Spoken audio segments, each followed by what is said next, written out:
Hi friends, welcome back to our channel. ఈరోజు మనం చూడబోయే ఈ వీడియోలో మకర రాశి వారికి 2024 సంవత్సరంలో ఉద్యోగం, విద్య మరియు ఆరోగ్యం ఇలాంటి విషయాలలో ఎలా ఉండబోతుంది అనే వాటి గురించి తెలుసుకుందాం. ఈ మకర రాశిలోకి ఉత్తర ఆషాఢ నక్షత్రం 2, 3, 4 పాదాలలో జన్మించిన వారు, అలాగే శ్రావణ నక్షత్రం 4 పాదాలలో జన్మించిన వారు, అలాగే జ్యేష్ఠ నక్షత్రం 1వ పాదంలో జన్మించిన వారు వస్తారు. ఈ రాశి వారికి ఈ సంవత్సరం ఆదాయం 14, అలాగే వ్యయం కూడా 14, రాజపూజ్యం 3, అవమానం 1గా ఉంటుంది.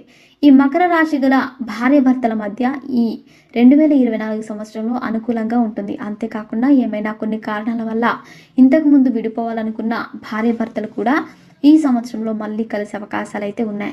అలాగే ఈ రాశి గల ప్రేమికులు కూడా ఈ సంవత్సరంలో వారు ప్రేమించిన అమ్మాయిని కానీ లేక అబ్బాయిని కానీ పెళ్లి చేసుకోవడానికి వారి కుటుంబ సభ్యులు ఒప్పుకునే అవకాశాలు ఉన్నాయి. అలాగే ఇంతకు ముందు కొన్ని గొడవల కారణంగా విడిపోయిన ప్రేమికులు కూడా